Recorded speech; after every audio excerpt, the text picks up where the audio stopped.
Assalamualaikum warahmatullahi wabarakatuh. Selamat bertemu kembali di mata pelajaran Pendidikan Agama Islam dan Budi Pekerti, kelas 10, Kurikulum Sekolah Penggerak atau Pusat Keunggulan tahun 2021. Mari kita awali sesuatu yang baik ini dengan sama-sama berdoa kepada Allah Subhanahu wa taala agar kita diberikan kemudahan, agar kita diberikan kelancaran serta keberkahan ilmu. Rabbi zidni ilma warzuqni fahma. Masih berada di materi menghindari akhlak mazmumah dan membiasakan akhlak mahmudah agar hidup lebih nyaman dan berkah. Pertemuan yang lalu kita sudah membahas tentang bagaimana menghindarkan diri dari sifat temperamental atau godok. Kali ini kita akan membahas tentang bagaimana membiasakan perilaku kontrol diri. Mari kita simak berikut ini.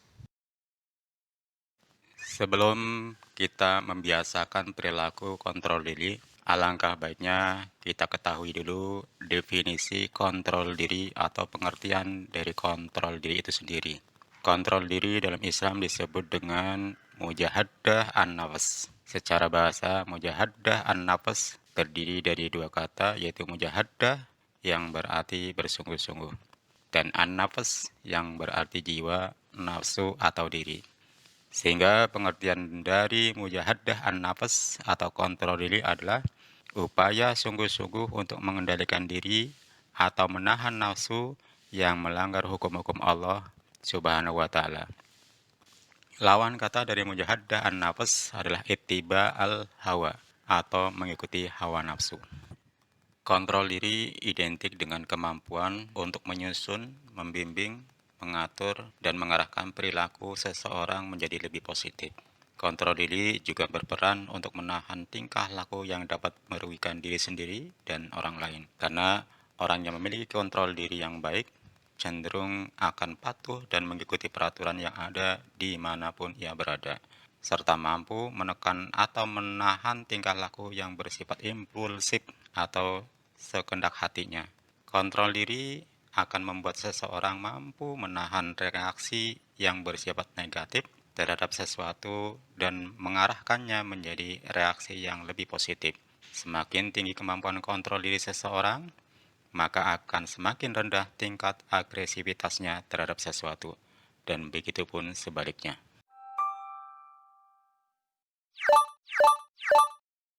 Sabda Rasulullah sallallahu alaihi wasallam an Abdullah bin Mas'ud radhiyallahu anhu qala qala Rasulullah sallallahu alaihi wasallam fama ta'udduna as-sur'ata fikum qala qulna alladhi yasra'uhu ar-rijalu qala laisa bidzalika walakinnahu alladhi yamliku nafsahu indal ghadab.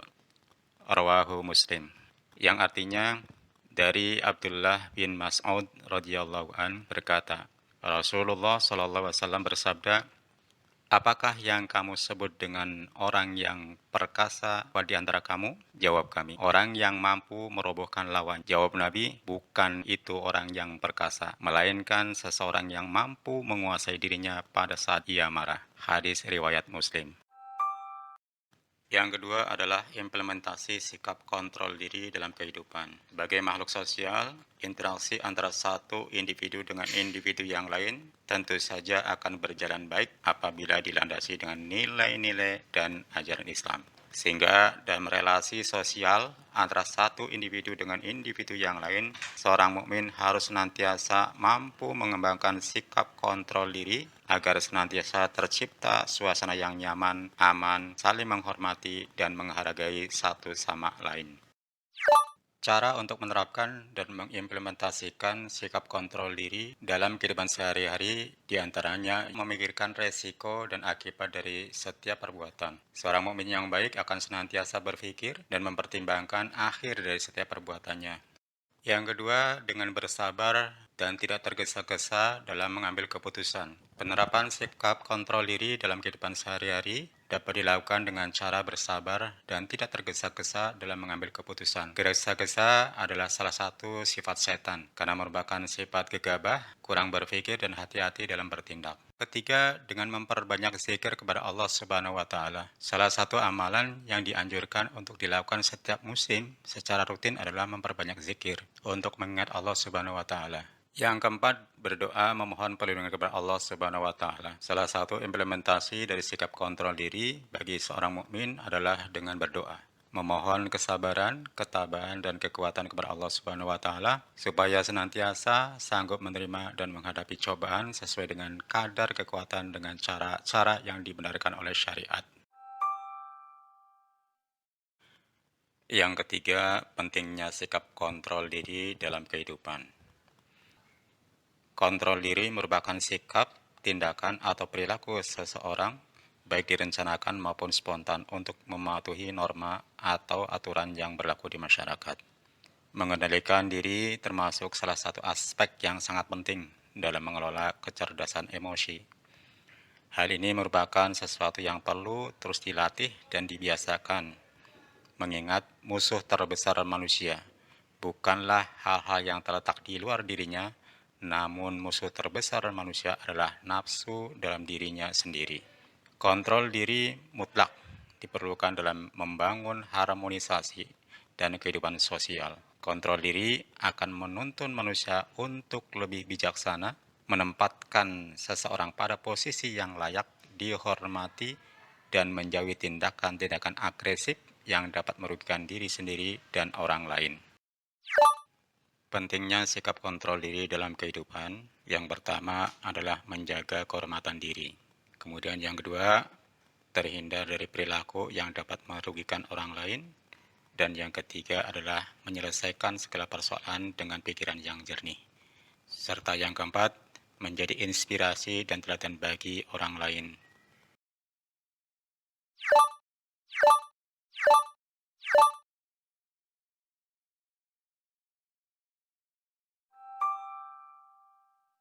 Yang kelima, hikmah dan manfaat perilaku sikap kontrol diri. Adapun hikmah dan manfaat dari perilaku dan sikap kontrol diri dalam kehidupan sehari-hari adalah mampu menahan emosi dengan baik, terhindar dari sifat rakus, serakah, dan tamak, terhindar dari kesalahpahaman yang tidak perlu, sabar menghadapi musibah dan cobaan dari Allah Subhanahu wa Ta'ala, mampu bergaul dan bersosialisasi dengan baik di masyarakat.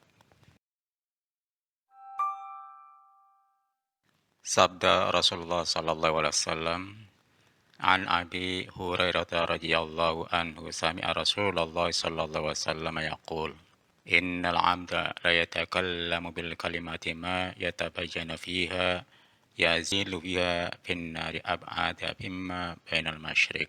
Rawahul Bukhari. Dari Abu Hurairah radhiyallahu an, ia mendengar Rasulullah sallallahu alaihi wasallam bersabda, sesungguhnya seorang hamba berbicara dengan suatu kata yang tidak dipikir, apakah itu baik ataupun buruk, sehingga dengan satu kata itu ia terjerumus ke dalam neraka yang dalamnya lebih jauh daripada jarak antara timur. Hadis riwayat Bukhari. Demikian yang bisa disampaikan untuk kesempatan kali ini. Kita tutup pembelajaran kali ini dengan membaca doa kafaratul majlis. Subhanakallahumma wa bihamdik, asyhadu an la ilaha illa anta, astaghfiruka wa atubu ilaik. Terima kasih. Assalamualaikum warahmatullahi wabarakatuh.